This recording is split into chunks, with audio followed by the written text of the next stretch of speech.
Hey guys, Paul McLean here, and welcome to the first Monday morning wake up podcast. Man, I'm excited to be here with you this morning, wherever I'm meeting you at early on a Monday morning. I'm excited to be with you in the beginning of the day, the beginning of the week, and really excited about what this podcast is going to bring. I've been doing this now 14 years, and be clear, I suck at a lot of things, and I can get some amens if this room was packed.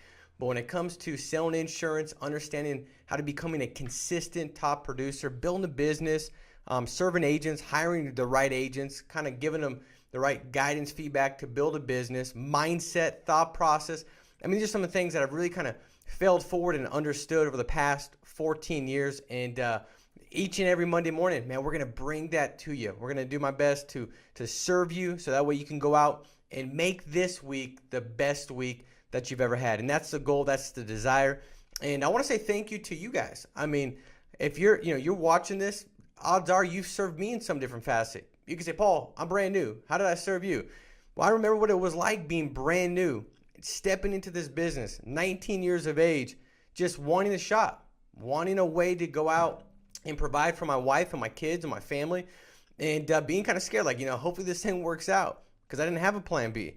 And I remember what that felt like, what that looked like to go out there and go from a background of pumping septic tanks, stepping into a sales position and trying to figure out how to go out there and really perform at a high level. And so I know what that looks like. And or maybe you've been out there and you guys writing 50, 60.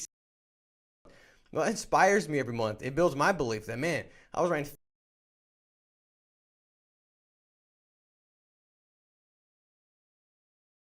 teams like Dave Witcher going from 0 to. So thank you guys. I mean, you've served me in many different capacities, and excited to bring this to you each and every single week. And I just want to let you guys know quickly the overview of what's to come. Each and every week, we're going to have new content that's going to really dive into in-home presentation, phone script stuff, mindset, how to create that great helper that walks alongside you to see success, which is your mindset, right? That kind of, gives you the next step forward. We're also going to have some phenomenal interviews with top producers, agents that are performing at a very high level. We'll have on the podcast, and we can go through what they're doing, how they're doing it, what it looks like. I mean, really what I step back and think, when somebody asks me, hey, what's one of the biggest things that helped you go out and become a consistent producer and produce month in, month out? I mean, I say, look, I was just a good copycat. I really plugged in, took notes, leaned in, looked for commonalities. And as I heard from many different people saying really the same kind of concepts and principles, but in a different way, that repetition of message really kind of gave me some clarity on the way I should do things, the way I should see things, the choices I wasn't making that I should be making. And so we're going to have that for you. We're also going to have some of the top agency owners in the entire country hop on here and go through what they're doing to build a business, staffing, structure, how they hire, and what are they looking for in the agents that they hire? What are some of the things, expectations that they set up for the agent to put them in a position to win and win fast?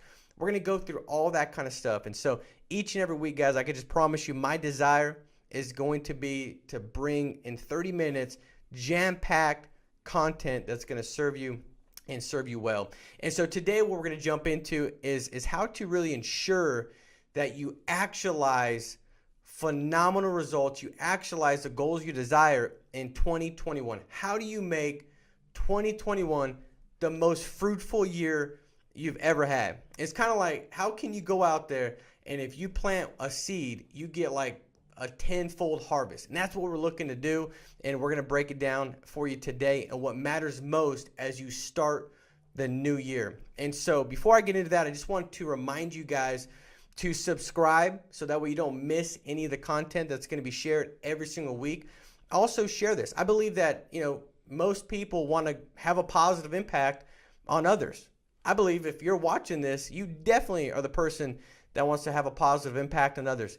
And sometimes that's just a simple share of a message, of a podcast where somebody else watches it and it's just exactly what they needed at the right time, and they go out there and make some tweaks, adjustments, maybe heightens their awareness to go out there and perform at a next level, at the higher level, and they see that breakthrough. So make sure to share it, guys, on social media. And what I want to kind of start with is this. So we're going to go through about 5 steps that will ensure that this is a massive year for you. What's step one? Step one is clearly define your wins. And I believe this is important with anything, but we're going to really dive into what does it look like being self-employed with family first life. What is that? How do you clearly define your wins? And I could just tell you guys this much. When you don't clearly define your wins, what happens is you just kind of go through the motions. You kind of just flounder through the day. It's kind of like that laissez-faire approach. It's really operating from a level of just wishful thinking. Like, man, I wish this works out. I wish I could write 20, 30, 40K a month. I wish I could build a business. And so you've got all these wishes, but there's no actual clear wins, what that looks like with deadlines to those goals. And then what that leaves you with is just floating through it. And I believe the biggest temptation that most have when I go back and look at, my past 14 years in this business, if I look at how I started in this business, I think in the beginning, really what it boiled down to was I was operating from this level of entitlement. What I mean is this: I was now self-employed. I had never been self-employed in my entire life. And so now I had all this freedom to do what I wanted to do what I felt like doing. And so what happened was this: I was entitled. I had the right to do what I wanted to do. So it's like, man, I got the right to sleep in now. I got the right to buy not enough leads if I didn't want. I got the right to not buy enough leads. I got the right to not make enough dials. I got the right to not go to that appointment. I have the right to go do this. I got the right to go hang out and watch ESPN. I got the right to do whatever I want to do. And see, that messes most people, that messes you up. Starting off and getting going and just operating from what you feel like doing.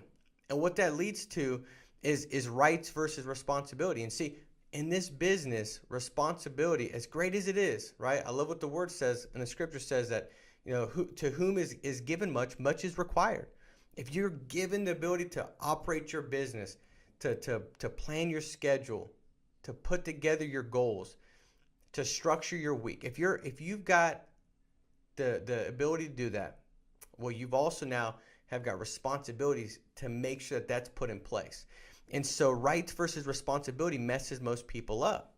And I remember when I got started, my wife, she came in, she said, "Hey babe, you want to go to the zoo?"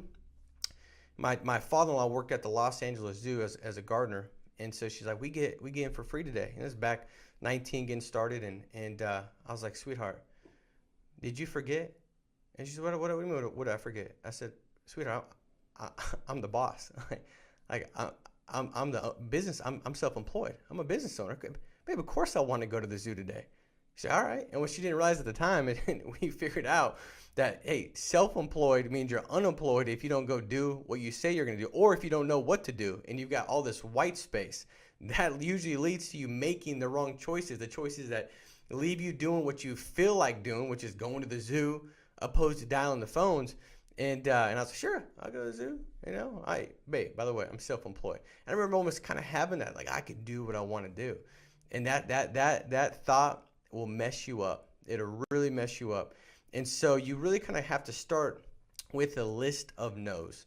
So going into 2021, you got to put together a list of things you're going to say no to. I guarantee there was things in 2020 that you said yes to. That was the very reason why you didn't go out there and see your goals achieved. I guarantee it. A list of no's. You got to get better at saying no. No to certain people.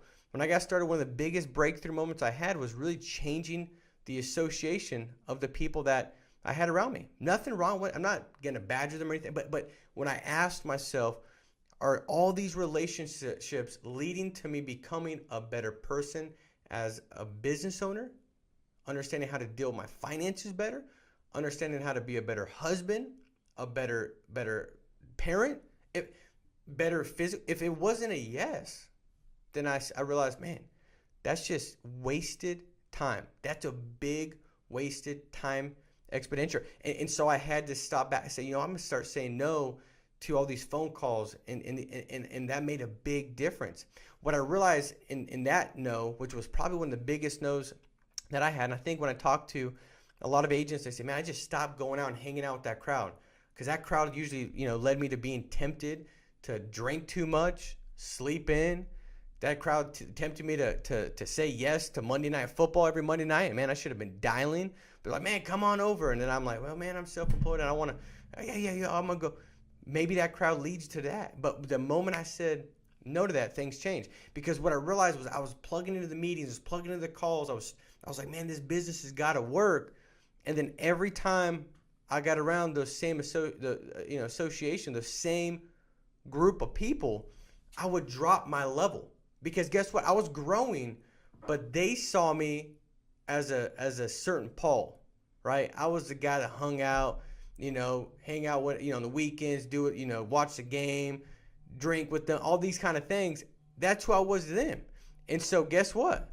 When I got around them, I would kind of like fall back into that joke. I would drop my level of professionalism, my mindset, how I was trying to hold myself. You start to complain, blame. They're complaining about this, complaining about that. And so by nature, right, it's kind of like you just start to mimic and say and behave in such a way of your association and your environment. And man, it just killed me. I called it like the distorted disposition. My character, my mindset, the way I was seeing things, my disposition was changing, right? But every time I got around them, I would distort that, construe that. I would mold that back to who they thought I was. And so what's the no that you got to say? What are the most important no's that you can put out there right now? What does that look like? Is it no to sleeping in, right? Is it no to say, man, I'm not, no, I'm not watching Netflix until midnight. I'm going to go to bed at 10, wake up at 4 or 5. You're a couple no's away from ensuring that this year is your best year.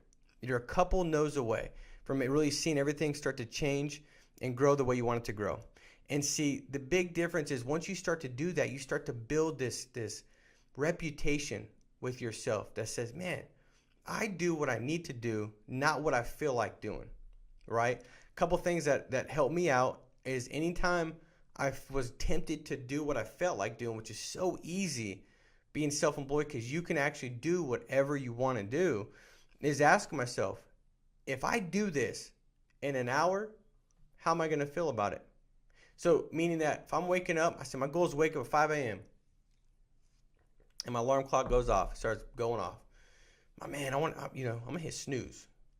Well, if I hit snooze and I go back to bed, how am I going to feel about that in an hour? Right? You're looking at leads.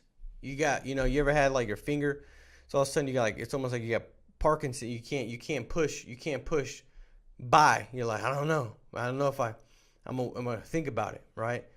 Just do it. Just do it. Just ask yourself, if you don't in an hour, how are you gonna feel about it? Because when you start to build that character, see, the top producers, the top business owners, they got confidence. The person, the you in December that you want to see, it's going to be a person that's going to have a lot more confidence. If you see big results, big goals accomplished, you're also going to see alongside that a higher level of confidence in you. That's just what it is. That's going to come. Now, how does that come? It comes from saying you're going to do something and actually doing it. It comes from putting feet behind your words, feet behind your faith. That's what it comes by. I always think back to when I hired Victoria. And she came into the office. She was going to be a recruiter. Now she'd never been a recruiter in her entire life. You know what she did? She was like, I think, a system analyst. But as I was interviewing her, I was like, man, she just seems like she took accountability. Like when I asked her, like, what'd you like best about the other company? She didn't badger them. I said what took place. She communicated with accountability, response. She just seemed like she was well put together, positive attitude. And I was, I'm going to give her a shot, which, by the way, has worked out really well. But she came in and I said, here, Victoria, call these resumes. Call these resumes. And the goal is to get 10 contracts for the week. Go ahead and call them all day long. We'll get back together afterwards. And guess what she did? She called them. She just started calling them. And she did that because, she's an employee and she's like, I don't want to lose my job on the first day. I'm not going to be like, hey, sorry, I didn't feel like calling them. So she started calling them. She looked very nervous. She looked out of sorts. I guarantee her mindset would have been like, I don't know if that's the right thing to do. That doesn't make sense. Should I know the script more? Should I No rebuttal. Should I know about the company more? Should I watch more podcasts? She just did it. And only in hindsight was she able to say, that was the right thing for me to do. That was the right thing for me to do. That actually made sense. Because when I went back 4 or 5 hours later, she's like, man, now I feel like I got a better handle on this. But I guarantee if she was self-employed, and I said, hey, you're self-employed, independent, goals 10 contracts for the week, make some phone calls, let's hire some people. I would have came back 3 hours later, and I just know from talking to enough agents and feeling, and I felt, she would have said, it went really good last 4 hours. Take a look at my notes. I got some great notes. I've watched 7 podcasts. I know about, Sean's great. I know all this stuff. But when she first made her first dial, none of that stuff would even have helped, because what she thought wasn't, and she would have figured that out when she made her first phone call. That's the way it works. So you just have to do it. Get after it, right? You have to not move from feelings. You got to just go after it. And see, what you got to ask yourself is, what does it matter? If you miss this, or, and I remember saying no to like a lot of different things. Like, hey, can you coach this team? Not this year. No, I can't. Just saying no to things. And you can say, well, that's a big deal. What does it matter? If my goal is, and I'm aware that the season we're in right now, it's never been like this. To go from, and we're just a fraction of FFL, West Coast go from, that's never happened. What does that reflect? Or what does that reveal? It reveals that, guys, we're in a season that we've never been in. And man, is that exciting. You want to talk about how many lives have been changed financially? Not like, oh, no, like I'm talking really changed. I'm talking people building real businesses, creating a real lifestyle that's within that. I mean, it's unbelievable. It's unbelievable. 2021, you don't want to miss it. This is the year where every no you make, it brings with it value that's 5 times greater than what it normally would have brought in that same no in a different year. This is a season of great harvest with Family First Life. People beating down the door to join. I love what Sean Mike said. He said, man, you know why people keep joining? I said, why is that? He said, dude, they got a calculator. I was like, that's good. And that's true. They got a calculator. And we've never had this many leads, right? It's the time for you to say no. And what I realize is this, I enjoy certain things. I enjoy watching the football game. I enjoy going to my kids' soccer games.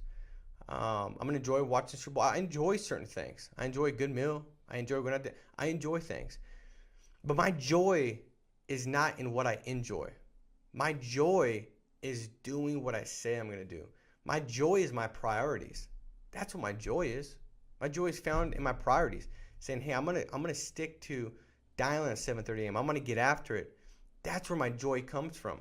My joy is saying I'm gonna go out and door knock between appointments, and then I do it. That's where I find joy. My joy is serving families and knowing when they pass away, the service I provided. That's my joy. My joy is trying to build skill and get better at the craft of helping families and building agencies. That's where my joy is. It's not in what I enjoy. And so don't get confused. This business is very rewarding, fulfilling, also very depressing. It's both. It's fulfilling and rewarding if you do what you say you're going to do. If your words match your feet, you'll feel good. But if you don't, man, it's very depressing, because now you're like, I'm just doing what I feel like doing, and you're watching the game or whatever you're doing, you're going out there, and you're thinking in the back of your mind like, man, it almost takes away the enjoy also, because you lack the joy, because you're like, man, I know I should have done that, I didn't do it, and you can't be there while you're trying to enjoy. You're thinking about the work that you didn't commit to and stick to. But if you do, God, it's so rewarding. You get to enjoy things at a much higher level because you've got the joy knowing that I'm serving people. My joy is to serve people. It's to help people. It's to love people. If you're watching this, I hope that's yours too. If it's not, and you're like, I want to make more money. Well, get that right first. Money's going to come, but you better value people. You better put the best interest of others first, right? If you help enough other people get what they want, you're going to get what you want, right? That's just the way it works. And so, what you got to realize is really breaking down clear wins. So what's a clear win for you? What's not a clear win is when you say, I want to be a top producer. That's not clear. Or if you say, I want to build a big business. That's not clear.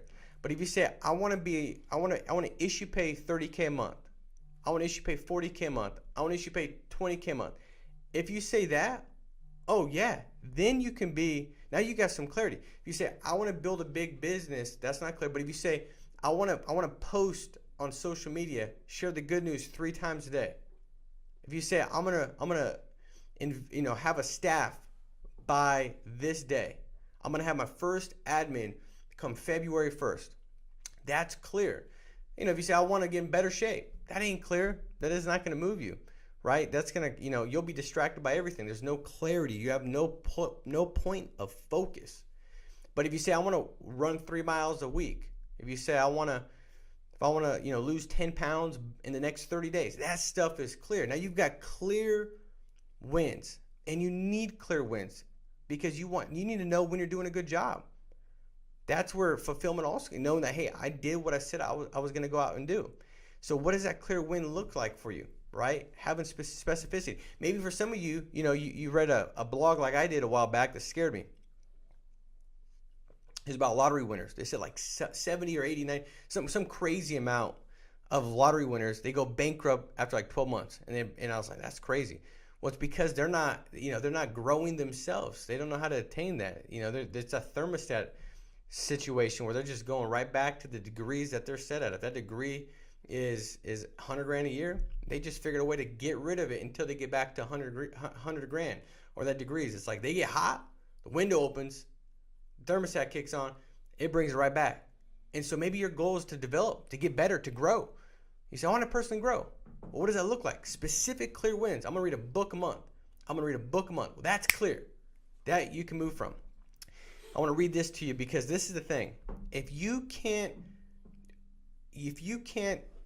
do what you can't define.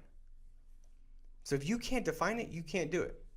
And so this is something that I thought was pretty good that breaks down how important it is to clearly define it, but also to write it down and to share it. It says that Dr. Gail Matthews, a psychology professor at Dominican University, found that people who write down goals are 42% more likely to do them. She also found that if you write your goals down and tell a friend that you're attempting to achieve, the likelihood that you will reach your goals increases to 78%. Let's talk about it in more concrete terms, right? So looking at 2020, did you achieve your goals? Did you accomplish what you wanted to in 2020? If you don't know, then you didn't have clear goals, clear wins.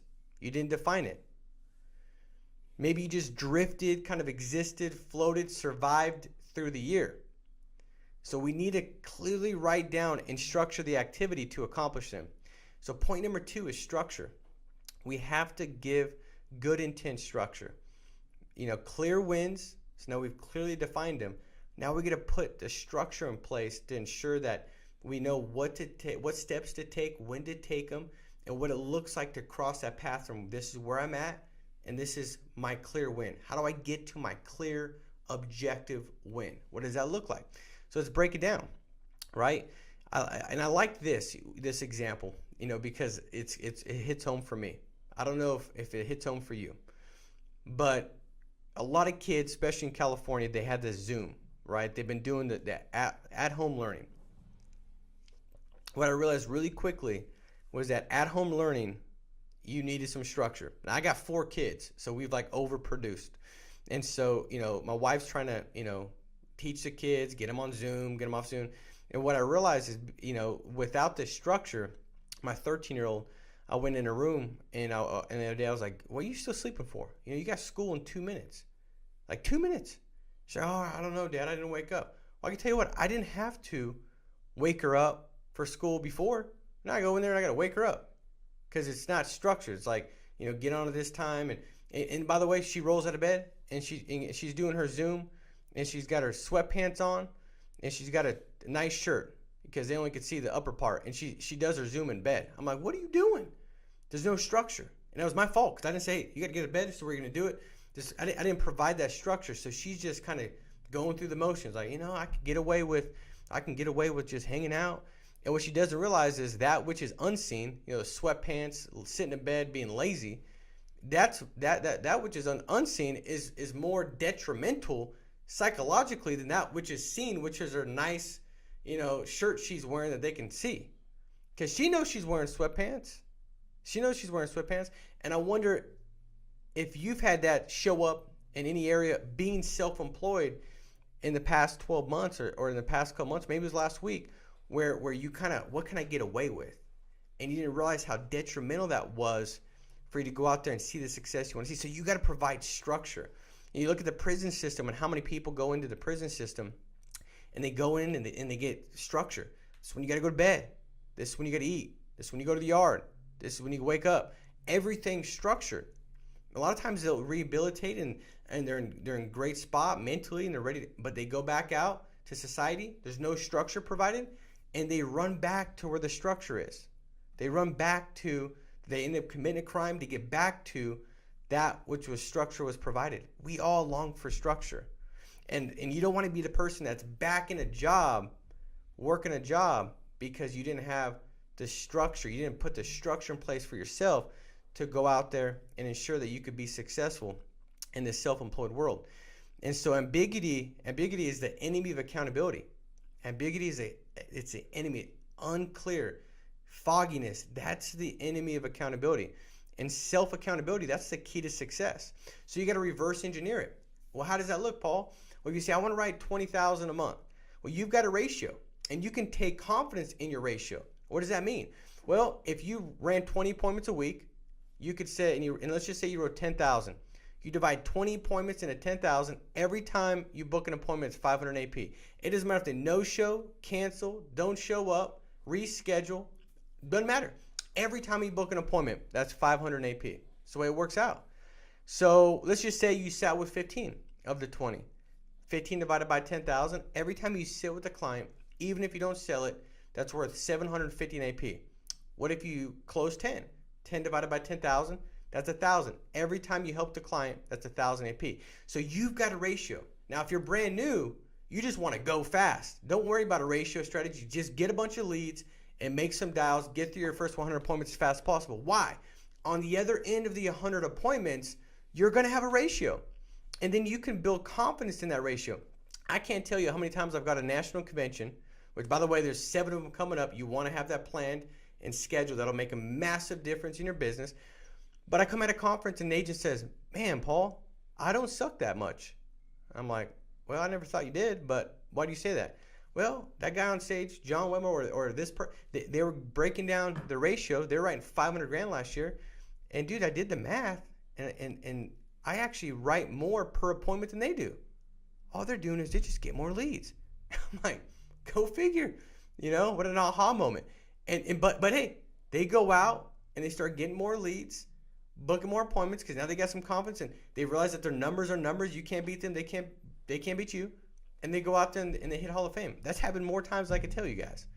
And so you want to reverse engineer it. Step number 3 real quick. And this is clear consequences. You have to set in place clear consequences. It's no different than and this is for yourself.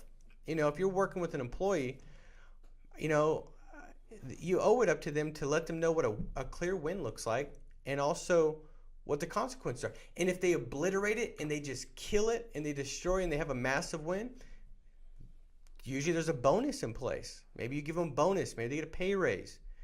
If they don't hit it, typically you're going to have that conversation. You're going to go ahead and give that warning. You say, hey, listen, Victoria.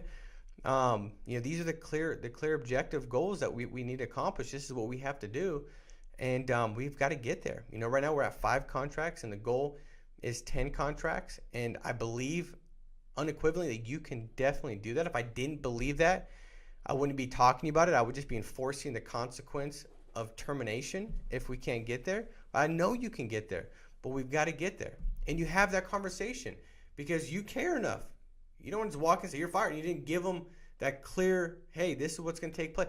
You got to have consequences. So for me, if I hit my goal, on Sunday I was with the family. If I didn't hit my goal, I worked Sunday. Now, be clear. I didn't like working Sunday. Not saying if you do, that's great. But that was the day I took off for the family. I was working 100 some hours throughout the week. But my wife didn't like me working Sundays. And so that helped me really just submerge myself and not get away from the structure that I had put in place. I didn't get as tempted to go do what I felt like doing what I wanted to do. I stayed true to what I needed to do because I had a clear consequence. Now, if you don't follow the consequence that you make clear, well, that's more detrimental than anything else. It's like me telling my kids, like, hey, if you don't do this, I'm gonna put you down, whatever. If I don't do that, if I don't follow through, now they think I'm a big joke. You don't want to think of yourself as a big joke. That's where that reputation, where you start having this reputation, like, man, remember when you said that and you didn't do it, and you said that and you didn't do it? That's what messes most people up. And by the way, I've said many things and not followed through. But you got to be aware of it, and you got to stop it, and you got to put that aside, because if you continue to go down, now that reputation becomes more validated, and it's harder to get above that, where you can build the confidence that's necessary and needed to go out there and take those steps to get to where you want to go. And so clear consequences is important. You've got to have that. I remember I'd say if I didn't hit my dial goal and I'd take a cold shower. I'm not kidding, man. I took cold shower. By the way, I didn't like cold showers. Maybe you do. That was a consequence for me, right? And if I hit my goal, every Sunday night we'd go out to dinner as a family. There's just certain things, and that can be different for you, but you want to have some clear, so it helps and aids you. These are some things that help give you parameters to ensure you see success. See, clear consequences will help you with sticking to the activity that you structured. Point number 4, what's going to help aid that as well is buy-in. Buy-in, like set yourself up where you just almost have to do it, I remember, I was probably 7 or 8, maybe 9 or 10, but I'm giving myself younger age, because it makes the story me not look so bad in it. But I remember, living in playing football in my house out in Hesperia, California. Growing up, I was in, I think, 3rd or 4th grade. All my friends were over, we're hanging out, and we'd always play football. We had this Nerf football we'd always play with, one of those ones that have kind of like the plastic piece that when you throw it, it whistles. My next door neighbor, it was her and her daughter that lived there, and she was like a bodybuilder. I mean, like she had like bigger muscles than I think Zach THROWBACK. I mean, she was big, and maybe I in my mind I made her seem like she was bigger because I was probably at that time going through puberty and I was intimidated by her. But every time I saw her, I was like, she looked like she was mad dogging me. And so my friends and all of us, like most do, I don't know if you ever did this, but you'd make it seem like your next door neighbor, like, if they were over there, killing kids or something, so we'd always have these stories we'd tell ourselves and stuff, like, they were doing some crazy things in the backyard because we'd hear weird stuff over there. And one day she decided, she's like, hey, I'm going to go play. I want to, she got in her car and she was looking, and I was like, hey, how's it going? It's a squeaky voice because I was going through puberty. And she's like, can I play with you guys? And that was like my greatest fear, all right, yeah, you can. And so I remember I was going for a pass. I got the ball and I'm running, and I look behind me and she's galloping behind me, big muscles. She's got a vein protruding out of her forehead, and she's getting ready to tackle me in front of my boys, And so I stiff arm her, but I had the ball in my hand. So the plastic piece hit her in her tooth, and her tooth popped out. So now she's chasing me around. She's furious. She's cussing at me. I'm going to kill you, Finally, I outrun her, because I'm not a lot of things, but I'm pretty quick. And so she ends up going back to the house. And, I'm like, yeah, that's what I thought, And, I was like about died. And so the stories start to continue to build. Like, man, dude, you're going to die. She's going to kill you. My friends are like, dude, what are you thinking? And the next day we're playing football. And that Nerf football gets thrown over the fence. And at that point in time, we used to be like, there was no way we're going over that fence. And at that time, because our Nerf football, man, it was more valuable than about anything. We went from like, there's no way to, man, we got to figure out how to get over there. We're going to get that Nerf ball. And we went over, we figured out how to hop the fence amidst all the stories of never, daring each other to go over the fence and never doing it. And amidst the fact that, I just almost got, tackled. But what I'm saying is, like, we had bigger buy-in. And so for some of you, you're going to take that step that's necessary to see massive success if you have more buy-in. Maybe you got to get an office. Maybe it's getting a staff member this year. Maybe it's investing more in leads. Maybe it's to do a travel trip. I don't know, but creating more of a buy-in is a big deal. If it feels uncomfortable, run to it. And the last thing is this. Number 5 is keep your reasons right in front of you. You know, you got to have those listed. If that's surviving, like I need to survive like mine, well, make sure that's in front of you. Like, you know, pictures that, hey, I got my kids, I got to provide for my family, I got to survive. And that's how it was when I got started 14 years ago, B19. So were you motivated by what to get and how to get it? No, I was motivated by surviving, right? I was motivated. And then maybe it's materialistic stuff. Maybe it's I want to live here and I want to drive this and I want to, you know, whatever that might be for you, right? Maybe it's external things. Like I wanted to be able to buy my mom a car, buy my mom a house. You know, I wanted to be like her pension, her annuity fund, because she doesn't have any money. She's disability, and I wanted to be that for her. You know what I mean? Maybe it's giving back. Maybe it's donating to, tithing to a church. You know, I wanted to tithe eventually a 6-figure check to the church. That was something that motivated me. When I started to check off these reasons of, hey, I've survived now. I got a good house. You know, I got these things, you know, keeping me moving. For me in the beginning, it was continuously looking at how I could feed my business, because I realized that the more I would produce, the more I could feed my business. And that kept me from that producer rat race of going and getting all these other things too soon. My reason was if I can build lifestyle, if I can help enough other people build a business, I could own a business, I could go do what I want to do when I want to do it. I wanted to be able to have the freedom to say yes to different options, not having to say no based off money. I wanted to go create a memory. I wanted to go create a memory with the family. I want to be able to say yes to that. So external, maybe it's legacy, you know, building a business so that could be passed on. Maybe it's virtue, character, you know, showing the kids that, man, you're a worker. You go out there and do what you need to get done. You operate from faith, positive attitude, mental toughness. Maybe it's some of those things to build that virtue. That's been some of my big motivating things that I kept out in front of me, that I didn't want to fall into complacency. I didn't want to do the easy path. I wanted to be able to go out and show excellence and performance, because hey, God's created you for greatness, and every one of you has a complete ability to go out there and see massive success. And so guys, I hope this makes sense. Last thing I'll do is kind of give you a summary. Number 1 is clearly define your wins. Number 2 is structure. Number 3 is clear consequences. Number 4 is buy-in. And 5, keep your reasons in front of you. If you do this, what you're going to do is take the simplicity of this business, phones, leads, in-home, and you go out there and take it to a whole nother level. So guys, make it a massive week. Stay strong, stay steadfast, and we'll talk to you soon. Take care. Bye-bye.